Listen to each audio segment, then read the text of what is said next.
I guess we're doing what the military says, you know, you adapt and overcome. We're adapting to new situations, overcoming what, you know, the frustrations and disappointments that we have to deal with. And everybody was looking forward to playing Virginia. There's no secret about it. Not only Joey, but all of us were.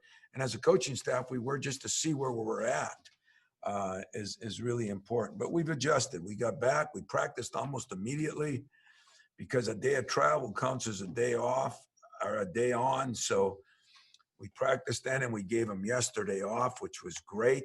I got to actually go look at a little football practice for an hour. That was fun. But got a lot of film work done myself yesterday on Oakland. Players got to relax, although it's near finals time, so they had a lot of work to do. So they were all disappointed, especially Joey, but they realized that we got to move forward. Our focus since then has been nothing but Oakland. And we're excited to be back practicing today and getting a chance to play on Sunday. As far as Oakland's concerned, it's a difficult game for the media, for the coaches, for the players, for everybody. I mean, my staff said it best after watching film on them against Michigan, especially against Oklahoma State.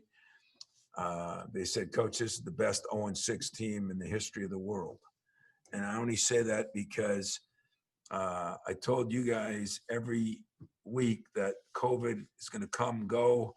It's going to affect some teams differently. Well, you know, it was 3-4 weeks ago, they had 14 days of quarantine. Coach, players, everybody. So I think they practiced 2 or 3 days before they went down to Cincinnati. They played 3 games in 3 days, got killed by Xavier after 2 days of practice.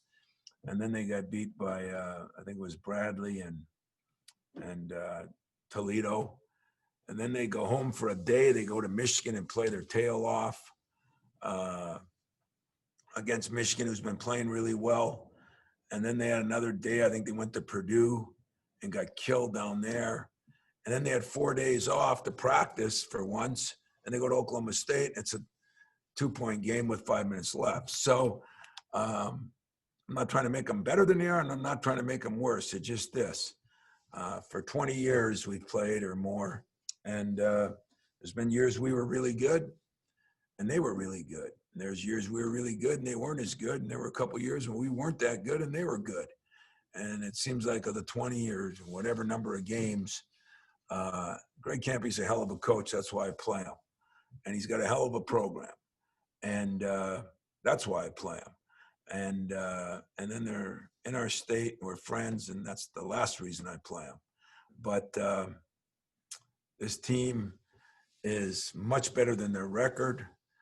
They get a chance to practice now. They've had a real good practice time before our game, and I'm expecting that's not going to be any different than 90% of the games we played. It's going to be a dogfight. They know us well. He prepares well for us. I mean, he's got some guys. When you get a guy that, you know, like Williams, that makes 10 threes in a game, that's scary. The Oladipo, or I'm not pronouncing every name right, gives us problems because he's athletic in there in the post and he can drive you. And I think more, we've run into some unbelievable point guards. And you look at White, you know, from White and Davis, you know, the kids we played against, Notre Dame's kid, all those kids have been really good point guards that have, I think, played really well. You got Western, you got Notre Dame, you got UAD, and every one of those guys have played pretty well. And now this kid Moore runs their team. He's very solid. He can shoot it decent. But he passes well. He's got a great feel for the game, great hesitation moves.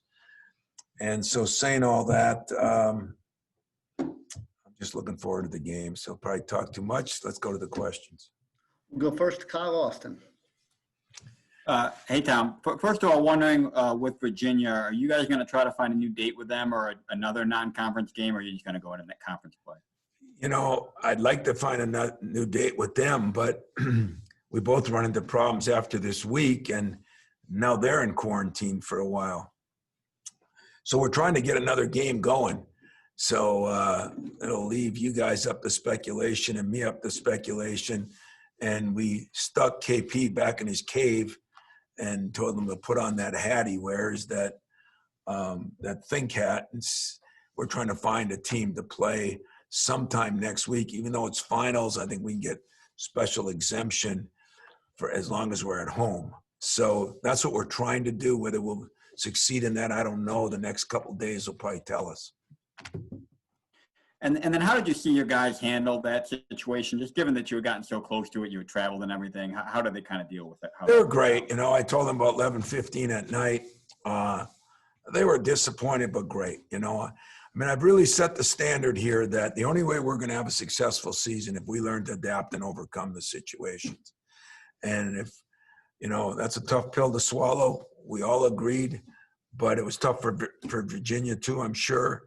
And, you know, as my guys tell me once in a while, there's a lot of people dealing with a lot tougher things than we're dealing with. And so I was bummed out, but I'm not feeling sorry for us. I feel sorry for people that got a lot worse than we do. And we got a pretty good situation going here right now. We're in a pretty good place. We just got to overcome these obstacles. And I was surprised. I thought even Joey, I mean, we handled it. I think they know that things can happen and we have no control over. So control the things we can control, and that's kind of the approach we've taken. We'll go next to Lindsey Huddleston. Right. Thank you, Tom. Got a two-part question, if you don't mind. First part is, how important was it for you to try to answer that $1 million question if 250 fans is like 15,000 fans in a pandemic, one? And secondly, with all the unknowns, the uncertainties, and the quick turnaround, for those of us who haven't played in the tournament or coached in it, is this anything like the feeling of a tournament with the quick turnarounds, the unknowns, got to be prepared, anxiety, et cetera? That's a very good point. I didn't really think of it that way. Maybe I'll start using that because it is a good point. Like, we could play a game Sunday and then maybe play Tuesday or Wednesday, and we don't even know who we're playing right now. You know, at least in a tournament, you have an idea of 3 teams you might be playing, one of 3. Now we don't know anybody. And so I'll probably use that as a battle cry if we do find a game. And coming off a disappointment like you do sometimes, you got to get back up on your feet. And so there could be some future value to this. As I told my players, I told Hauser, it's big a disappointment. When do you get to play both brothers leading their teams, top 10 teams, this, that, and the other thing? But there will be worse things in life that happen. And it's just a way to try to figure out how to handle them. And so in that respect, you gave me another one I'll try to use. All right, no problem. Thanks, Tom. We'll go next to Aaron Beard from the Associated Press. Hey, Tom, I know everybody's dealing with the same problems of unpredictability, no exhibitions, all of that, but you're doing with a roster that's not 10 freshmen. You've got some experienced guys that have been around the game. I know experience matters every year. Is there more of a value to it now just in trying to manage what's going on a daily basis and with COVID and everything else? I think there is. I think it's a good point. You know, I talked to Mike about it at Duke. I talked to Calipari about it at Kentucky. He's got even more freshmen than anybody right now. And there's nothing like being able to call, like today, I called my captains in to talk to them about a couple things. And you got Foster's a junior, you got, you know, Aaron's a junior, and Josh a redshirt senior. And so you got some things experienced there. And I think the coach's experience, that's where I think we've got to do a good job. You know, if leadership doesn't do it, how are the kids going to react? So I think that's why we've done all these little things I've talked about, from getting an arcade room in the building to trying to spend more time with our kids. You know, just be aware of all factors. Talk to the parents more often. Be aware of everything from how they feel about basketball, how they feel about life. I heard one the other night that one of the kids struggled in a game, not our team, and you know, I talked to Mel about some kids that he's dealing with now that parents have it, and you know, the kids don't, but how they react to it. And I said, those are all going to be obstacles we're going to have to overcome. The more experience you have, the easier it is. The more mature you are, the easier it is. but it's never really easy. And I think that's why a team, when they go through some adversity, staffs better be there for them and players better be there for each other. And I think we've done if I'm proudest of anything this year, that's what I'm proudest of. I think we've done an incredible job of keeping everybody together and trying to understand that each kid's going to be going through something different. You know, I got Julius Marble who lost his dad this summer, you know. I've got other kids whose parents have gone through it. I got DJ who lost his dad. You know, it's a lot to do. And that's why for us, my staff, we've really tried to tunnel vision and spend a lot of time with our kids and do a lot of things with them. You know, I think I can beat a couple of them in pool now. So I'm getting better. Not in Xbox, not in Fortnite. I ain't going that far. And I'm not having any Twitter contests with them. So I don't care who's sick and who's not. That ain't happening either. There are some things that are definites. Those are a couple of them. But the other stuff, I think having some kids, having a staff that's experienced, and having people wanting to spend time with people has been a savior for us. Thank you. We'll go next to Chris Solari from the Detroit Free Press. I'm a little thrown off by the Fortnite reference. That's impressive. I wanted to ask you a little bit about I got a 20-year-old too, you know. I wanted to ask you a little bit about the time that you spent in isolation, and how much did you and Greg commiserate as you were both kind of going through that at the same time? Well, I did call him once or twice, but and then talked to him after and kind of figured out who had what, as I've done with a lot of coaches. I mean, I've called coaches I don't even know just to give them a little support and also try to figure out what each person has gone through. But you know, I think for Greg, what was hard is, you know, I had DJ and my staff here and my players were still practicing. So I joked about it, but I'm starting to wonder if I should take another COVID 2 weeks because, you know, our guys got through it well. They've been playing pretty well. They practiced well. Well, Greg's kids were in quarantine too. So he couldn't even have his team practicing for the most part. And that's what I think makes it harder for him and made it harder for him. Now he's coming out of it and just in time to play us, you know, but Greg and I talked about it a little bit, but, you know, like who wants to talk about being stuck in a basement for 11 days, you know? I told you I hate my basement, but I don't plan on spending any time there till spring. We'll go next to Audrey Dahlgren. Yeah, but isn't it supposed to be super clean from all the time that you had from quarantine? My basement? Yeah. Oh, yeah, I cleaned it, you know, I you know, disinfected it. I don't know why. I already had it, so I don't know why in the hell I was disinfecting it. Nobody was visiting me. But, you know, I learned a lot. I learned a lot down there. And yet at the same time, you know, how fortunate was I that I had a place to go to? Some people don't. And so, you know, the one thing that I've done this last week is I really looked at so many people and, boy, hard to feel sorry about long days or, you know, staying in a basement when people have gone through so much more than I even dream of going through. And that's what I'm trying to get my team to understand, you know, and if we can ever get back out and get into the hospitals, and I think you know, we're going to try to do some things by Zoom that we can call a couple of people yesterday that were sick, that were alums. And I think I felt better than they did when I got done, you know, helping people is really where it's at right now. And for me, I got my own family. I got my player family. And I got my alumni family. And it's a lot of families, but a lot of love given my way. It's time to give it back. I wanted to ask you too, you know, the mental aspect going into the year was something that you've tried to focus on so much. And obviously conversations that have been happening around college basketball right now, whether it's, you know, should you play, should you not play, mentally from your standpoint, why do you feel it's important to continue to play basketball? You know, one of the reasons I went over to football practice yesterday was one, to see Mel, give him a little support. And two, just see how they're dealing with it. You know, you got 120 players out there, and it's so different. And football, you know, I mean, man, I remember back 20 years ago, you know, Cedric Irvin thought he was a basketball player. You know, everybody likes practicing basketball. I mean, I played football, I even played in college a little bit. And boy, when you get to those October, November days when it's snowing, like up in the UP, those September days when it's snowing and you're going through football practice, it's hard, you know. Football practice is grinding, it's hitting, it's strength. It's, you know, where basketball, I mean, kids will come in and shoot all the time. I mean, I got football guys that come over in the summer and want to shoot, and it's more fun, I guess. I shouldn't say that, but I think it is.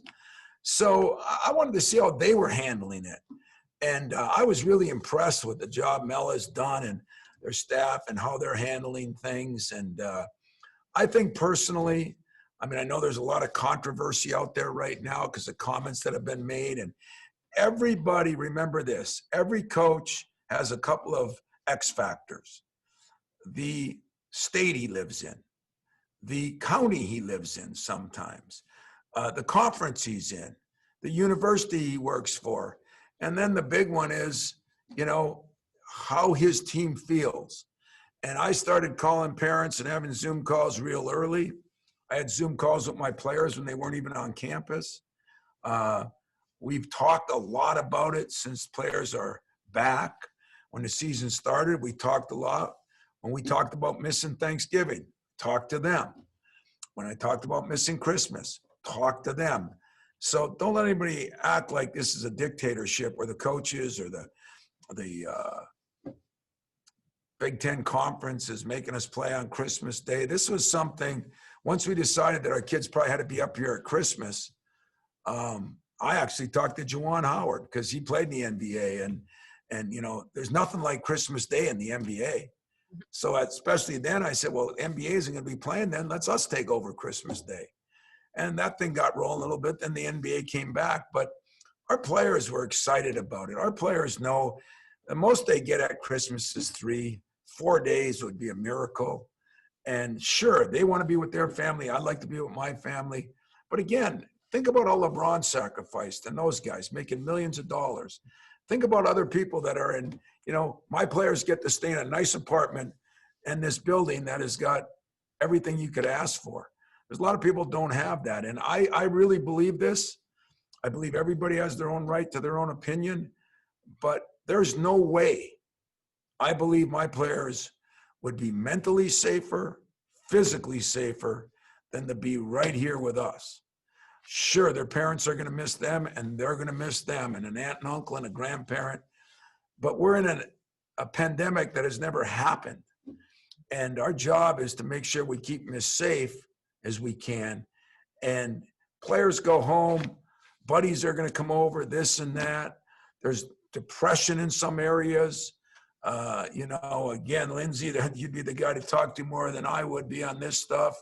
But I really believe mentally, physically, emotionally, these players, I mean, we're going to try to do something for Christmas. If I got to dress DJ up as Santa Claus, you know, we're going to try to do something. And we're going to try to make it the best we can make it. And I promise you this, it won't be good as being home with mom. But it won't be nearly as bad as millions of other people are going to go through. And my players are basketball players. That's what they do. And they love to play.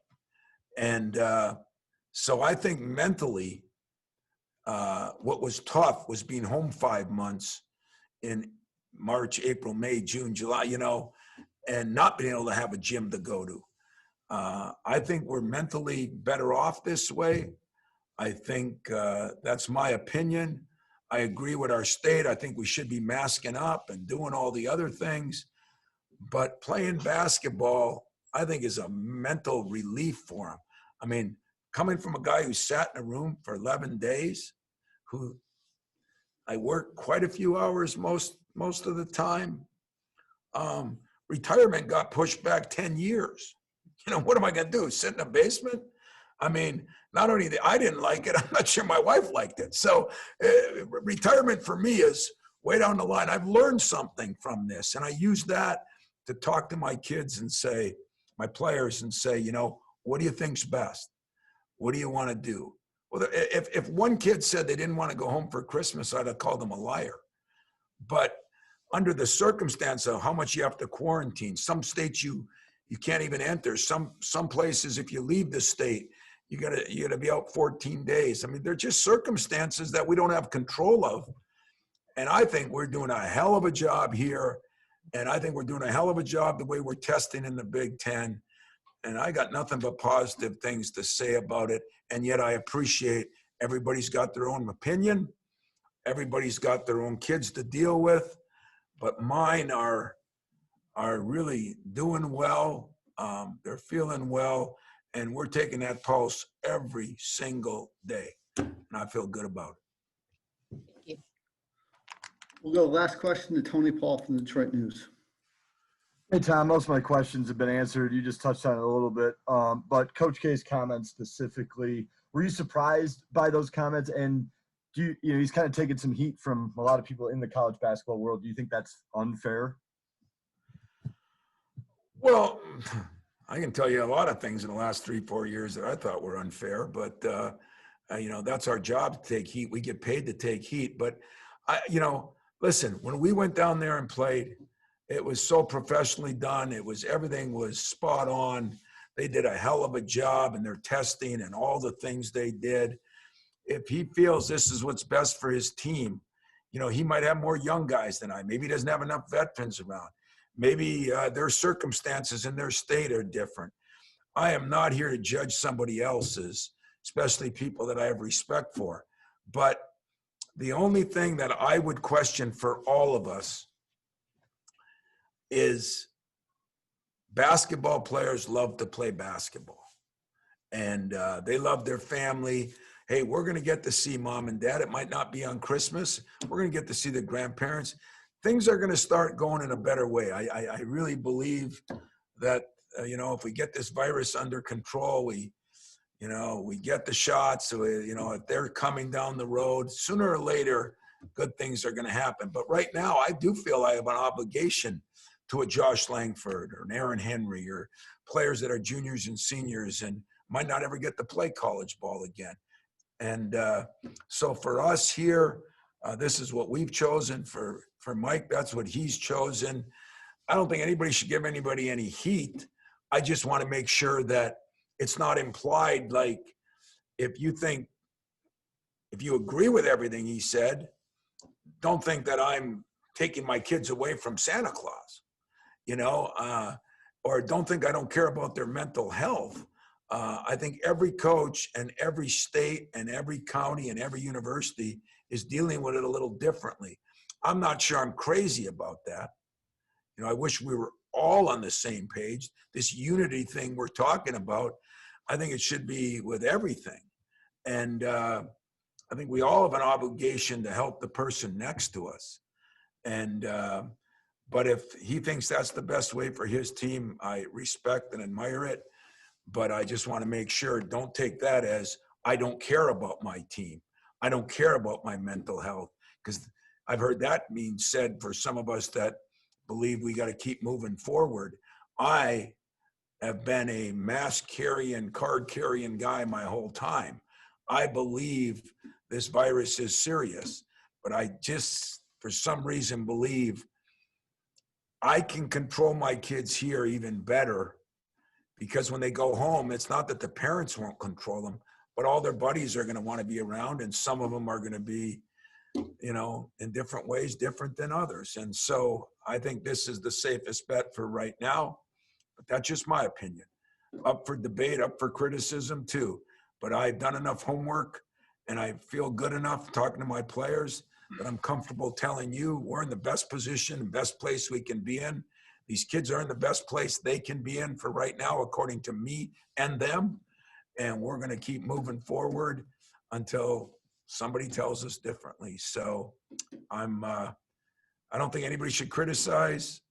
I don't think anybody should compliment. I think you should trust that we're doing the best we can do for each one of our situations, because we can't get universally in agreement. I mean, I hate to say this, and maybe I'll get ripped, but we can't even agree on masks or no masks. You know, there was a time we couldn't agree on seatbelts or no seatbelts. The difference is those save my life, a seatbelt. My mask might save your life. And so I'm going to stick with that. I'm not making it political. I'm making it medical. And as I said, I love where we are as a staff. I love where my team is.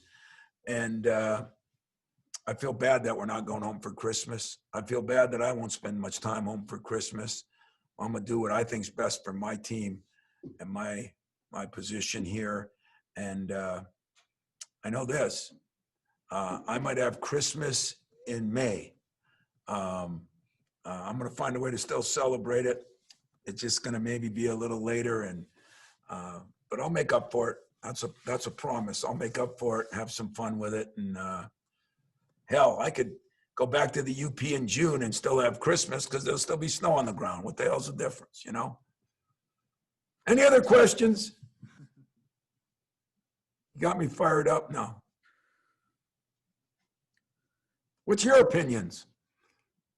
Let me ask a question for once. What's your opinion? Tony, what's your opinion? I have no opinion. Audrey, what's your chicken? What's your opinion, Audrey? On What's what? your opinion?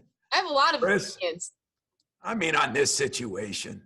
on the masks or no masks. No, on whether, you know, we should play or not play or move on or not move on. You know, I will say this.